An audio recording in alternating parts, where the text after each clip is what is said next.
Bom dia, queridos irmãos e irmãs, graça e paz. Estamos aqui para mais uma manhã nossa de consagração, continuando a trabalhar o livro de Romanos. Estamos no capítulo 7, leremos hoje do 15 ao 25. Faço mais uma vez aquele lembrete, se você ainda não é inscrito, se inscreva no canal, ajude na nossa divulgação, curta esse vídeo, comente aí embaixo o que você acha de tudo isso, o que você pode contribuir para esse estudo, e não esqueça de no final desse vídeo compartilhar com a sua família e com seus amigos, para que a palavra de Deus possa alcançar cada vez mais vidas. Nós temos uma playlist inteira falando sobre essa carta aos Romanos e vários outros vídeos aqui no canal da nossa igreja. Você pode conferir aí no canal Igreja Metodista do Jardim Oceânico.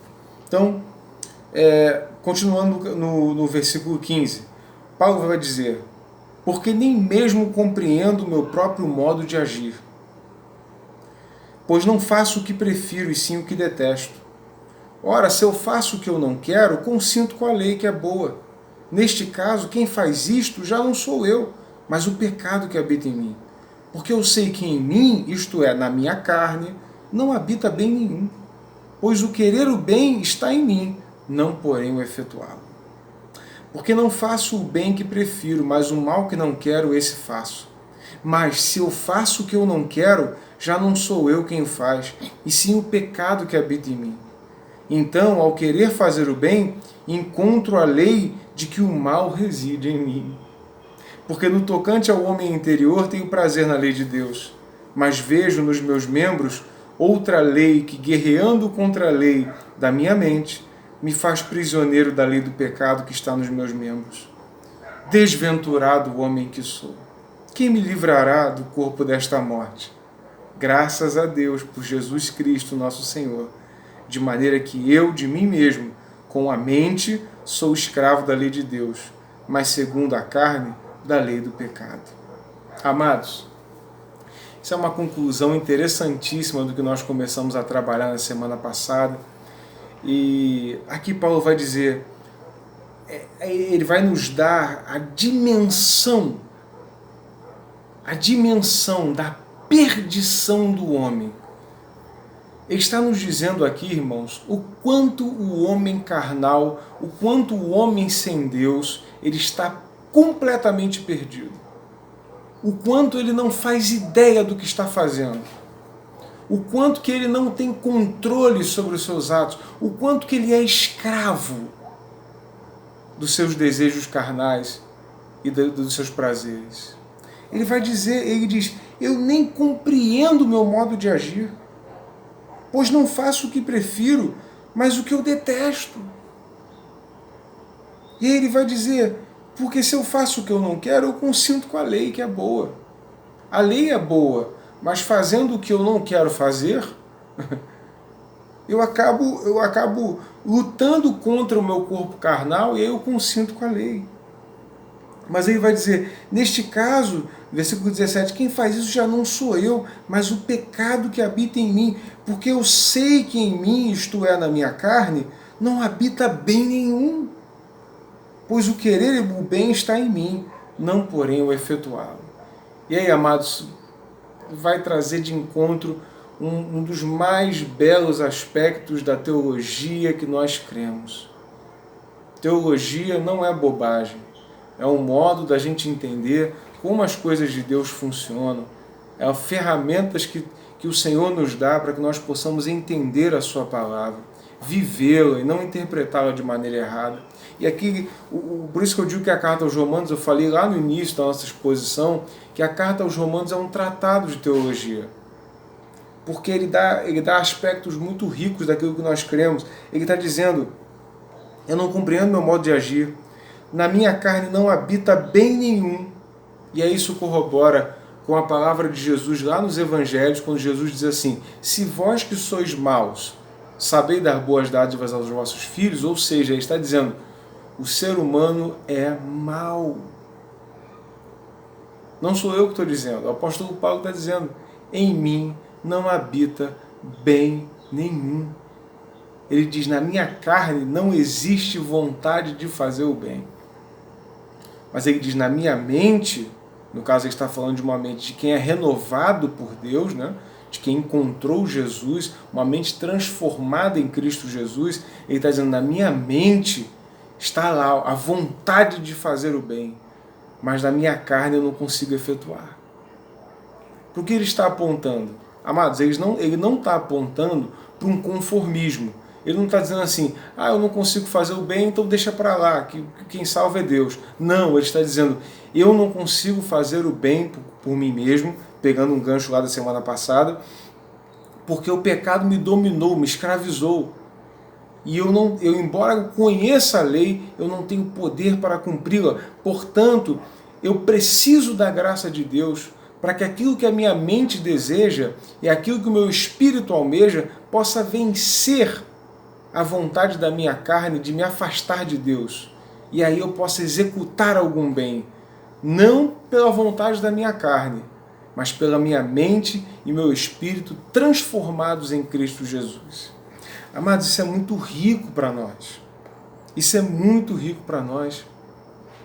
Porque ele está dizendo no versículo 19, porque eu não faço o bem que prefiro, mas o mal que não quero, esse faço.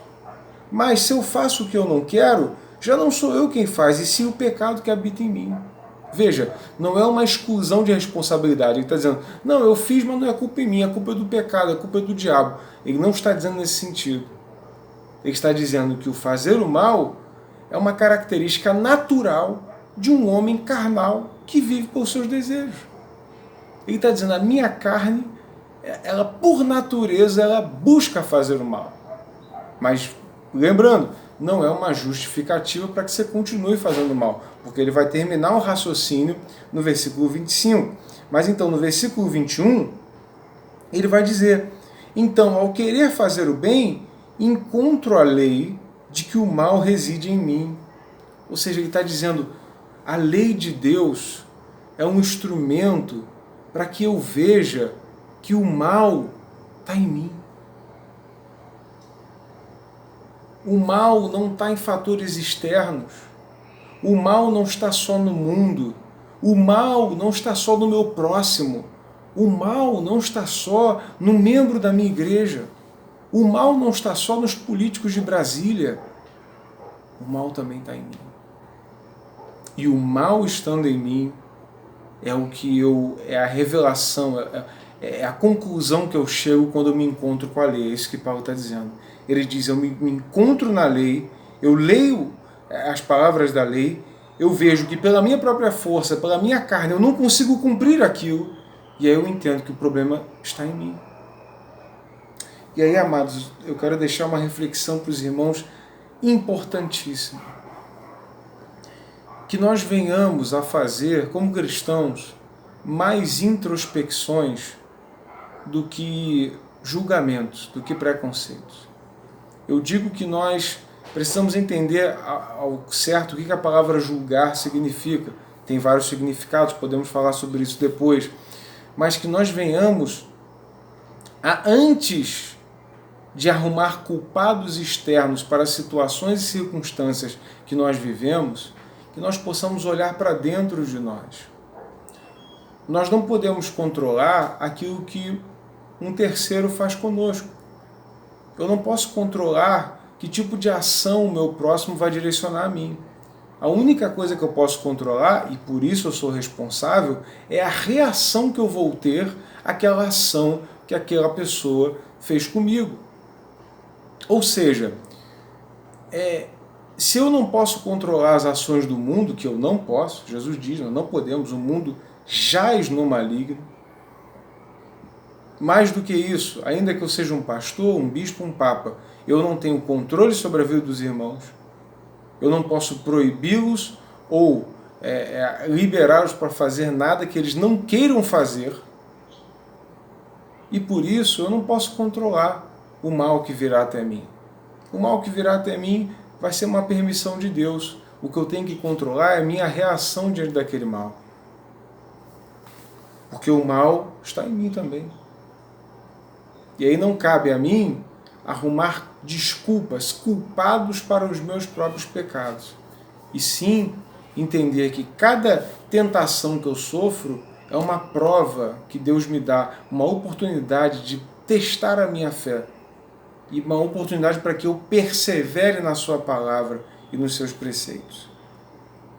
E ele diz, no 22, porque no tocante ao homem interior tenho prazer na lei de Deus, mas vejo nos meus membros outra lei, que guerreando contra a lei da minha mente, me faz prisioneiro da lei do pecado que está nos meus membros. Aí ele diz, desventurado homem que eu sou, quem me livrará do corpo desta morte? É uma provocação. É evidente que eu tenho certeza que Paulo se considerava realmente um desventurado. Ele diz que era o maior dos pecadores. Eu acredito que realmente ele pensava de si mesmo dessa forma. Porque o crente, quando ele se converte verdadeiramente, ele começa a entender que ele é um miserável. Alguns evangelhos têm sido pregados, evangelhos distorcidos, que tentam elogiar demasiadamente o homem, dizendo que o bem está dentro de você, que você é isso, você é aquilo. Amados, a Bíblia está nos dizendo que nós somos maus. Pastor, mas isso serve para quê? Para baixar a minha autoestima? De modo nenhum. Isso serve para glorificar o nome de Deus. Porque o foco do cristão não é ele estar em alta. O foco do cristão não é ele estar em evidência, não é ele aparecer. O foco do cristão é que ele, com a sua vida, com o seu testemunho, com a sua caminhada, ele aponte para Cristo. Ainda que seja no sofrimento, mas que ele aponte para Cristo.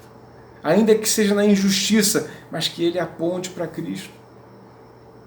Ainda que seja nas fatalidades, mas que ele aponte para Cristo. Porque esse é o propósito da nossa vida. E ele está dizendo assim, eu sou um desventurado. Ele está dizendo para os judaizantes, vocês que confiam na lei, que acham que tem que, que cumprir a lei concede salvação, eu estou dizendo, eu sou um desventurado. Ninguém é que vai conseguir me livrar desse corpo de morte, dessa carne que deseja desesperadamente o pecado. E aí ele termina dizendo, quem? Graças a Deus, por Jesus Cristo, nosso Senhor, de maneira que eu de mim mesmo com a mente sou escravo da lei de Deus, mas segundo a carne da lei do pecado. E aí termino dizendo que, amados, de modo nenhum ele está fazendo uma afirmação de que o corpo é mau, como a filosofia grega antiga da época entendia, né? O corpo é mau, o corpo é a prisão da alma. Não, não é essa a teologia correta. Agora, a nossa natureza carnal foi corrompida pelo pecado. E esse pecado permeia toda a humanidade. E nós só temos condições de vencer esse estado nosso caído pela graça de nosso Senhor Jesus Cristo. Amados, eu digo isso, e a Bíblia nos diz isso, Deus nos diz isso, não para que nós venhamos a nos sentir menores do que somos. Não para que a gente venha a se sentir depreciado, desprezado. Não, mas primeiro para que a gente venha se sentir amado por Deus, porque mesmo estando nessa condição, Deus nos amou, Jesus se entregou pelos nossos pecados, está vivo e nos espera na eternidade, nos concedeu o caminho para a eternidade, aleluia, e também para que nós venhamos a encontrar maneiras corretas de vencer esses pecados. Amados, não tem como nós vencermos o pecado se nós não nos dermos conta de quem nós somos. Se eu não me der conta do quanto eu sou mal, eu não vou conseguir recorrer o suficiente para a graça de Deus. Se eu não me der conta do quanto eu sou ruim, eu não vou conseguir ter humildade suficiente para recorrer a Jesus e entender que só por Ele eu estou vivo, só pela misericórdia dEle, que não há mérito nenhum em mim e que foi Ele que me escolheu. Amados, que essa humildade, que esse entendimento correto, bíblico do Evangelho possa fazer parte da tua vida. Que essa quinta seja uma quinta de muita reflexão na tua vida. Peço que você, ao término desse vídeo, faça uma oração ao Senhor. Se você estiver com a sua família, ore junto com a sua família. E peça a Deus para que você e eu possamos estar cada vez mais próximos do Senhor. Como ele diz, humilhai-vos, portanto, debaixo da mão do poderoso Deus, para que Ele, em tempo oportuno, vos exalte. Que Deus te abençoe enormemente e que a graça de Jesus seja sobre a tua vida e te livre de toda cilada armada pelo nosso corpo carnal e pelo inimigo. Que Deus te abençoe, que você tenha um excelente dia na presença de Deus.